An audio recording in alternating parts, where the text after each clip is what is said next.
Hey guys, welcome back to another painting video. Today I will show you 3+1 ways to paint awesome looking cloaks and capes on your minis, from simple but effective to some resembling very different looking materials that will make your minis quite unique. Hey guys, I'm Zoltan and you're watching PHLANS Miniatures.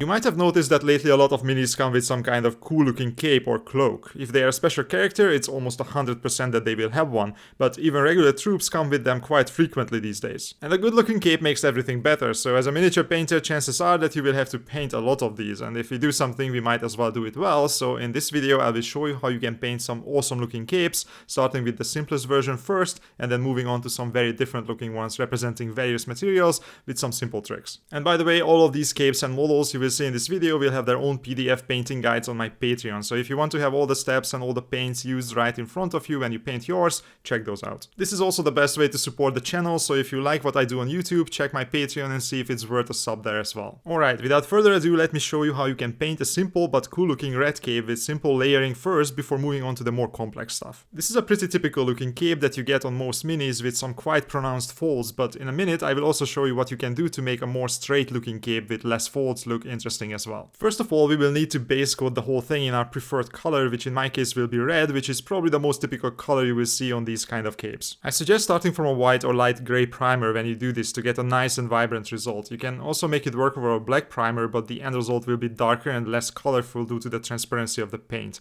You will also have a harder time achieving full coverage. And as for the color choice for the base coat, I usually like to use a slightly different tone from the one I plan to use for the highlights.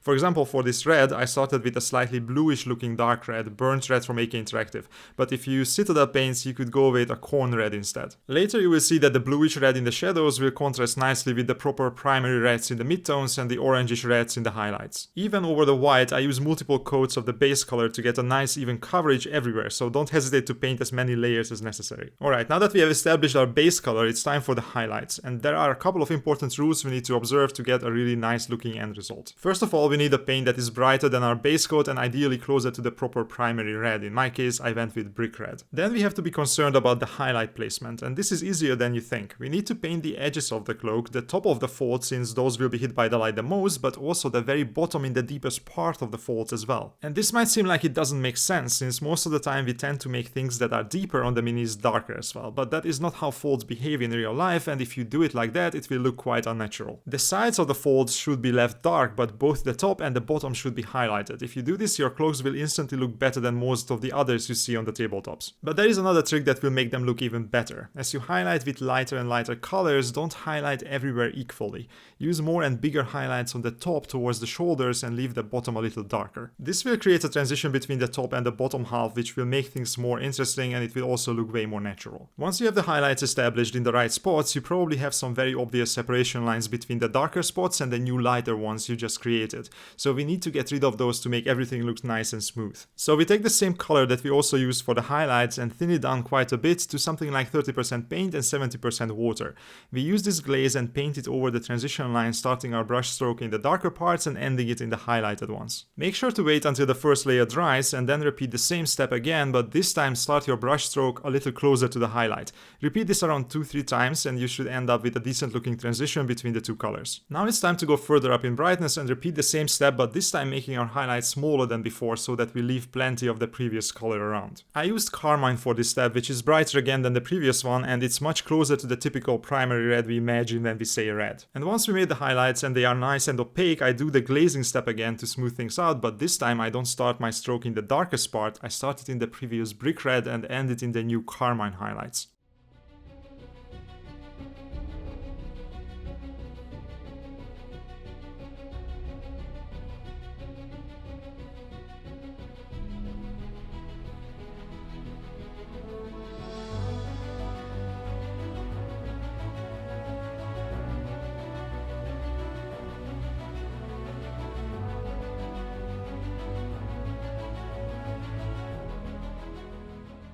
Finally, I jump even higher in brightness and use blood red to do the same again, but making my highlights even smaller. This color already has a little orange in it, which will contrast nicely with the blue tones in the shadows, and it will make our cloak nice and vibrant. I stopped here, but if you want even bigger contrast, you can continue highlighting with reds that have more orange, or even with a pure orange color as well. Just be careful to make those highlights very small, otherwise you will end up with an orange cloak instead of a red one.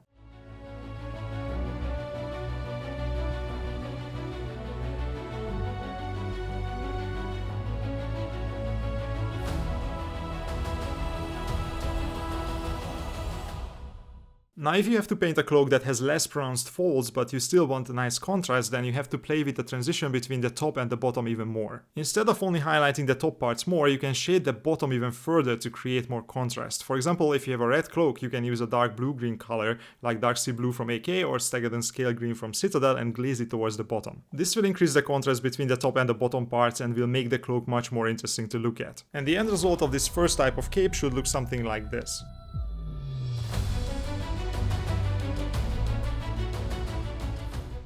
Alright, now that we know how to paint a simple highlighted cloak, let's step it up a bit and see how we can paint something that looks like a different material, a little rougher and more realistic, but also something that will produce an even more striking end result. Unlike in the first example, this time I started from a dark primer, not exactly black, but a dark purple. Once again to have a nice contrasting shadow color, since this time we will go for a green cloak with some harsh desaturated highlights, as it will be part of a winter scene. All the rules we learned in the first example will be the same, so we will still paint the top and the bottom of the folds, leaving the sides darker, and we will still paint all the edges as we highlight up. The major difference will be the technique we use to create those highlights, and that difference will result in a very different looking material. Instead of the smooth satin that we painted previously, now we are going for something that is rougher and less perfect. A piece of garment that is not just for decoration, but will actually keep the wearer warm and already has some wear and tear as well. In this case, it will be worn by a necromancer lord in a harsh winter climate, and I don't think silk is really his thing. I paint the first couple of highlights pretty much the same as before, but as I start going brighter, I switch from the smooth, continuous brush strokes to my favorite technique and start doing a lot of scratches. I still place the highlights in the same strategic spots as before, but now I create them with the help of a lot of thin parallel lines that I apply with a scratchy motion of the tip of the brush. This is actually quite easy and fun to do once you get the hang of it, and I have a whole video explaining how to do it, so check that out for more details. But essentially you need a nice sharp brush and load it with slightly diluted paint, something close to a layer in consistency, and then make quick, bold brush strokes, ideally pulling the brush quickly towards your wrist and not away from it, which will result in higher accuracy. You can try it out on a piece of paper first, and in a couple of minutes you should be able to do it quite quickly and accurately. Once you have this down, everything else works basically the same as before, but now when you do the glazes with the same color, you should do it over these scratches. As a result, the scratches will blend better into their environment, but they shouldn't entirely disappear. And we actually want them to stay partially visible to make the cloak look rougher and worn, but also much more interesting, at least in my opinion. Then it is just a matter of repeating the same process until you are satisfied with the brightness and the contrast. In my case, I kept adding more and more pastel green into the original highlight color until I reached pure pastel green.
And the end result looks something like this. As you can see, that one change in the highlighting method resulted in a very different finish.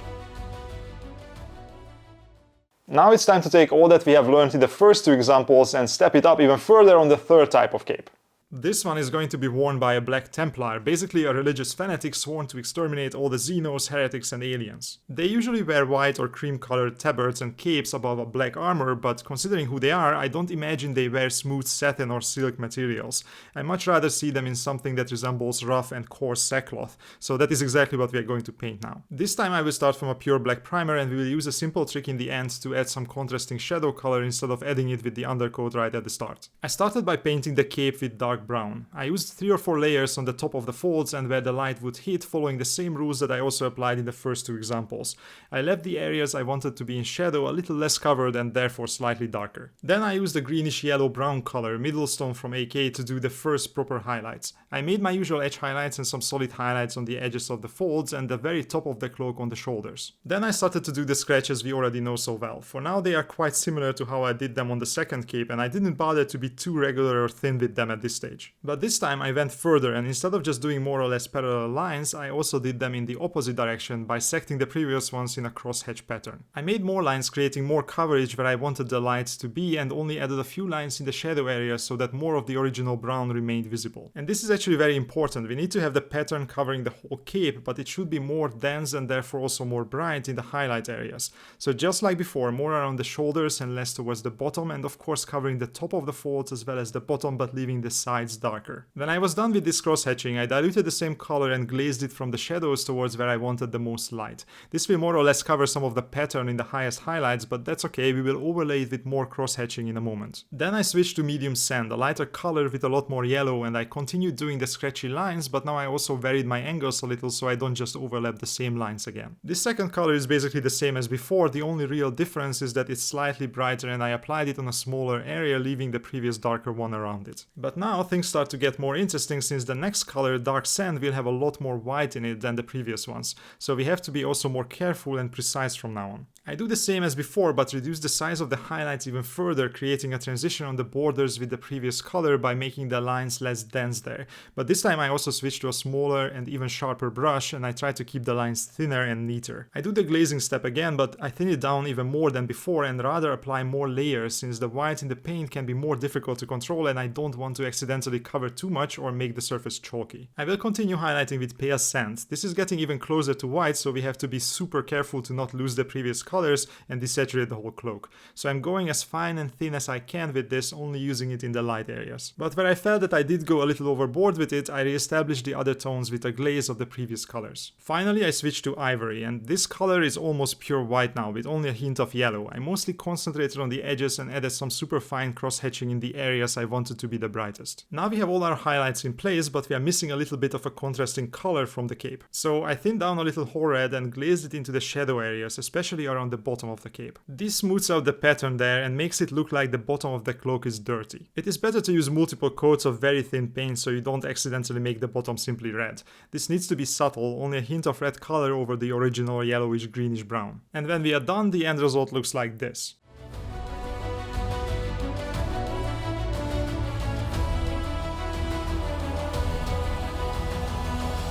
Now if you put the 3 versions together, you can see that they are quite similar in terms of where the highlights are, but their overall finish and look is still quite different.